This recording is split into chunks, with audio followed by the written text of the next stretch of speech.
Hi there everyone, and this is the first video that I'm going to do regarding basic stamping polish. This is pretty much how a plate turns up. The plate, as you can see, has a blue hue to it. Now this colour and the blue is the protective film, and if you are very careful you can see that you can pull that blue film off. There you go. You can see it's just a little plastic. You can chuck that in the rubbish. Now that you've removed the blue protective layer, you can now stamp your plates. If you have a look, you can see close up, if I can get this thing to focus, that there is an etched and a non-etched part. The etched part is where the stamping polish will stay in, and the non-etched part you will scrape off. So when you scrape, you will see that it scrapes off like that. Now for a beginner, when I first started out, I went to Born Pretty and I purchased a stamper, which was this little one here. You can see it's just a basic stamper. I used an old credit card, or this is an old Dimex card, because honestly the scrapers that come with them are rubbish. And I grabbed a $2 bottle of Ultra 3 black satin polish, and that was what I used. Okay, so how to stamp. The first thing you need to do is grab your polish, which I'm doing now.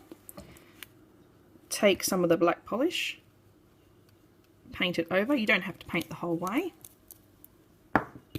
Take your scraper, place it on the card, push, give a good push, and make sure it goes in, as you can see, like that.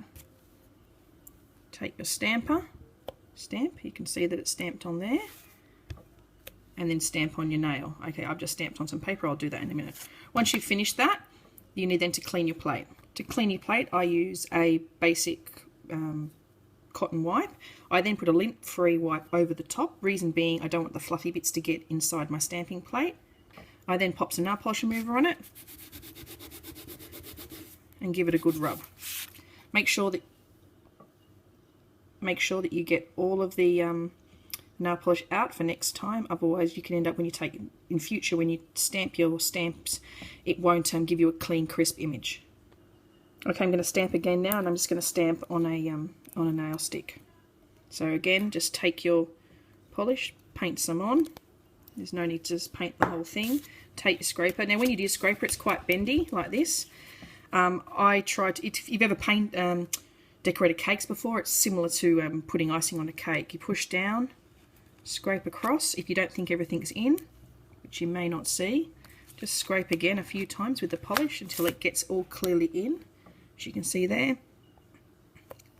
Take the stamper up, and then I rock. And there you go. As you can see, it's taken it off the stamper.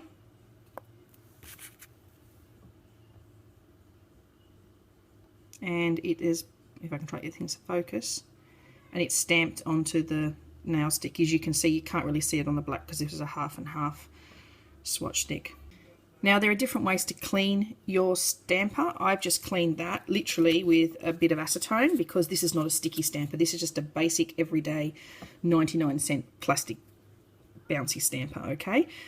The cheap ones work fine. It depends on your nail curve. If you've got quite curvy, excuse my crappy nails, but if you've got quite curvy nails like I do, I actually use a sticky stamper, because I find that I can really get into all the crevices when I do my nails.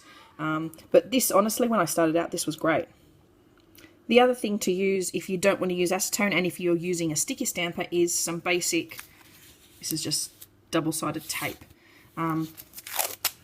Just rip a piece off and roll it up so you've got sticky side on top.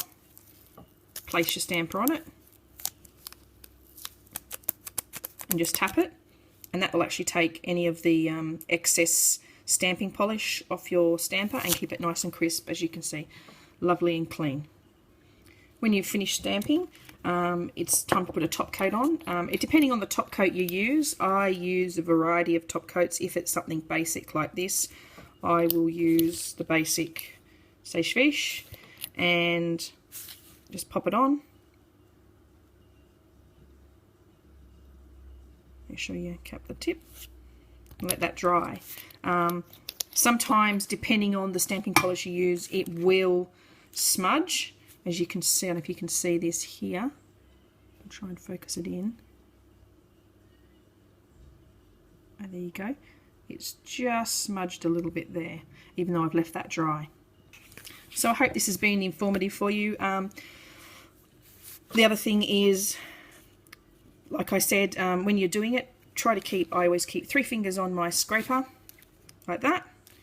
And you can see, I don't know if you can see, I'll try and do it like this for you. Look, I give it a good bend when I do it. So if I do it this way, when I scrape like that. So I give it a really good bend, scrape down, and bring it across.